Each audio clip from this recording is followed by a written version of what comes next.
อดีตประธานสภาการค้าของอเมริกาประจำกัมพูชีได้ยืนยันว่าการเติบโตทางด้านเศรษฐกิจและประชากรของกัมพูชีจะเติบโตแซงหน้าประเทศไทยในอีก 75 ปีข้างหน้า Time to shareสวัสดีท่านผู้ชมกับพบกับรายการทำทูแสสำหรับพวกเขาที่ว่าเราอยากจะนำเสนอในวันนี้ก็คือเกี่ยวข้องกับเรื่องของท่านคาเซเบอร์เน็ตก็คืออดีตประธานสภาการค้าของอเมริกาประจำกัมพูชีได้ยืนยันว่าการเติบโตทางด้านเศรษฐกิจและประชากรของกัมพูชีจะเติบโตแซงหน้าประเทศไทยในอีก 75 ปีข้างหน้าซึ่งเป็นข่าวที่น่าสนใจและก็ได้รับความสนใจจากสื่อโซเชียลค่อนข้างที่จะหลายบ่ว่าจะในกัมพูชีบ่ว่าจะในประเทศไทยและก็ในประเทศลาวของเราก็เช่นกันในของข่าวที่นำเสนอได้มาจากแฟนเพจกัมพูชีทเมเดลี่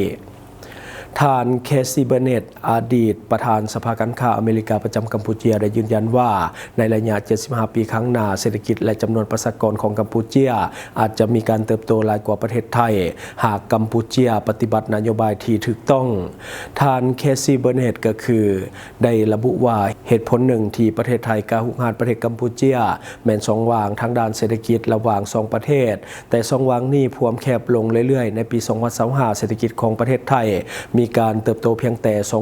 2.1% ในขณะที่เศรษฐกิจของกัมพูชีได้เพิ่มขึ้นอย่างน้อย 4.8% นับแต่ปี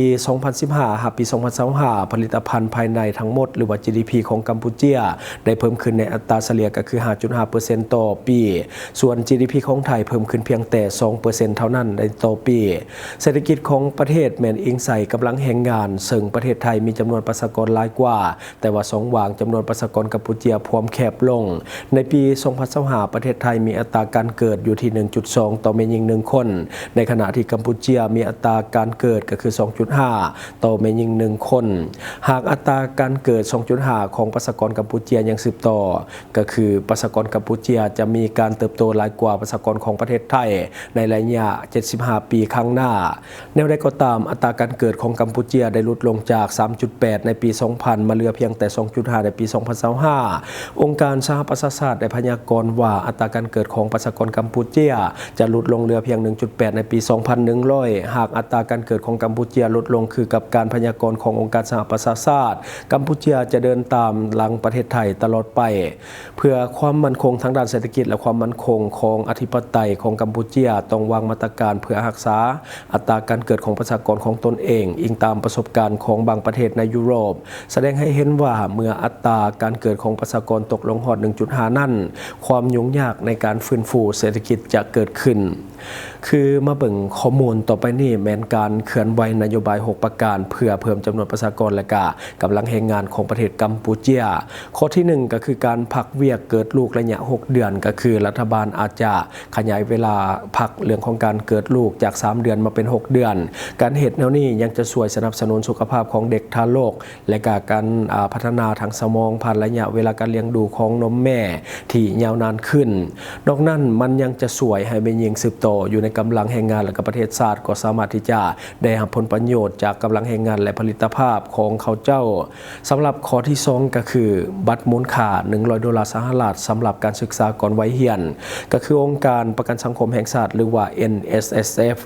ควรที่จะออกคูปองเบิ่งแยงเด็กมูลค่า$100สหรัฐตามระบบดิจิตอลสำหรับเด็กเกิดใหม่ทั้งหมดเดือนละ1บัตรต่อกับเด็กที่มีอายุตั้งแต่13เดือนหา69เดือนบัตรเหล่านี้สามารถที่จะนำใส่กับศูนย์เบิ่งแยงเด็กเอกชนหรือว่าโรงเรียนอนุบาลได้ซึ่งพ่อแม่สามารถที่จะยืนบัตรเหล่านี้ให้กับ NSSF เพื่อที่จะจ่ายแทนได้การอนุญาตให้ใส่บัตรเหล่านี้มีความสำคัญสำหรับการจ่ายให้ศูนย์เบิ่งแยงเด็กเอกชนการทดลองใช้วิธีการนี้กัมพูชีเคยมีมาก่อนซึ่งบัตรใส่สำหรับศูนย์เบิ่งแยงเด็กของรัฐบาลหรือว่าองค์การจัดตั้งสากลแต่ว่ามีการใช้คูปองเพียงแต่ 5.4% เท่านั้นในทางกงกันข้ามอยู่ประเทศอื่นๆที่ว่าอนุญาตให้พ่อแม่เลือกสถานที่ในท่ามกลางโรงเรียนอนุบาลเอกชนซึ่งพบว่ามีการใช้คูปองหลายกว่า 66% มันเป็นเรื่องสำคัญที่พ่อแม่ได้รับการอนุญาตให้เลือกศูนย์ใดหนึ่งในบรรดาศูนย์เบิ่งแยงเด็กเอกชนที่พวกเขาคิดว่าดีที่สุดสำหรับพวกเขาหากปฏิบัติวิธีนี้การใช้คูปองอาจจะเพิ่มขึ้นฮอด 15% มาเบิ่งข้อที่3ก็คือการประกันภัยสุขภาพของ NSSF สำหรับการปิ่นปัวการมีลูกยากในขณะที่ NSSF ให้การสนับสนุนแม่ถือผ้าเพื่อเกิดลูกนั่นยังบ่ทันได้รวมเอาค่าปิ่นปัวในการผสมพันธุ์เทียมเพื่อสวยแม่หญิงที่อยากจะถือผ้าแม่หญิงในกัมพูชาปัจจุบันมีระดับการศึกษาที่สูงขึ้นและก็มีอาชีพที่ประสบผลสำเร็จซึ่งหมายความว่าแม่หญิงส่วนหลายพวมมีลูกในวัยที่อายุหลายขึ้นซึ่งอาจจะสร้างความลำบากทางสุขภาพสำหรับแม่หญิงบางคนดังนั้นกัมพูชาสามารถที่จะช่วยรักษาอัตราการเกิดของประชากรตนเองโดยการรับผิดชอบค่าปิ่นปัวในการผสมพันธุ์เทียมนำด้วยและบริข้อที่ 4 ก็คือเงินรางวัล $3,000 สหรัฐสำหรับคู่ผัวเมียที่ว่ามีลูกคนที่ 3 และคนที่ 4 หรือว่าหลายกว่านั้นการวิจัยในประเทศอื่นๆได้แสดงให้เห็นว่าเงินรางวัลสำหรับลูกคนทำอิฐบ่ได้เฮ็ดให้อัตราการเกิดเพิ่มขึ้นมันเพียงแต่เฮ็ดให้พ่อแม่มีลูกคนทำอิฐไว้ขึ้นน้อยหนึ่งเท่านั้นในทางตรงกันข้ามก็คือเงินรางวัลและการสนับสนุนการมีลูกคนที่ 2 หรือว่าคนที่ 3 สามารถให้ประสิทธิภาพในการเพิ่มอัตราการเกิดมาเบิ่งข้อที่ 5 ก็คือเล็กเว้นการคัดเลือกทหารแบบบังคับสำหรับเยาวชนเพื่อรักษาอัตราการเกิดและกระสุกโยการเติบโตทางด้านเศรษฐกิจกัมพูชาควรหลีกเว้นการคัดเลือกทหารโดยใช้การบังคับหากกัมพูชากำหนดให้ผู้ชายอายุ 18 ปีทุกคนเข้ารับใส่กองทัพระยะ 2 ปีนั้นจะมีการลดลงทันทีของการเติบโต GDP 0.5% ในแต่ละปีเนื่องจากการถอนกำลังผู้ชายหอด 300,000 คนออกจากกำลังแรงงานบ่แม่นแต่เท่านั้นการคัดเลือกทหารแบบบังคับอาจจะส่งผลให้ผลิตภาพในชีวิตและรายได้ลดลงเช่นกันการคัดเลือกทหารแบบบังคับเฮ็ดให้เยาวชนต้องเลื่อนเวลาการได้รับการศึกษาวิชาเฉพาะที่พวกเขามักเส้นเทคโนโลยีข้อมูลข่าวสารและวิศวกรรมนอกจากนั้นก็คือต้องได้เสียเวลาในการรับใส่กองทัพอีกด้วยซึ่งเป็นเวลาอย่างน้อย2 ปี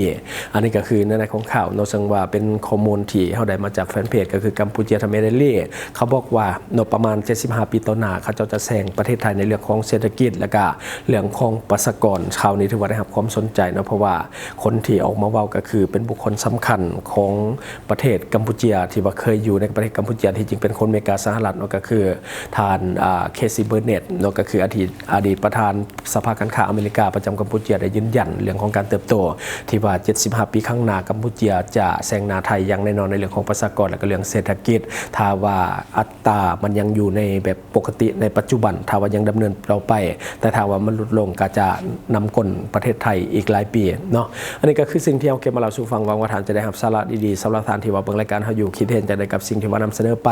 ก็อย่าลืมฝากไว้ภายใต้คอมเมนต์ของเฮาเลยครับเจ้าจะเข้าไปอ่านด้วยตนเองขอขอบใจ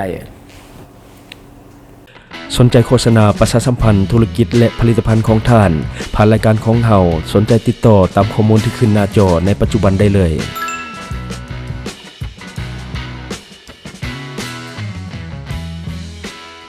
อยู่เมืองลาวใช้แต่เงินกีบลาวและส่งเสริมผลิตภัณฑ์ภายในเพื่อลดผ่อนการนำเข้าสินค้าและแก้ปัญหาเงินตา Subscribe for more video.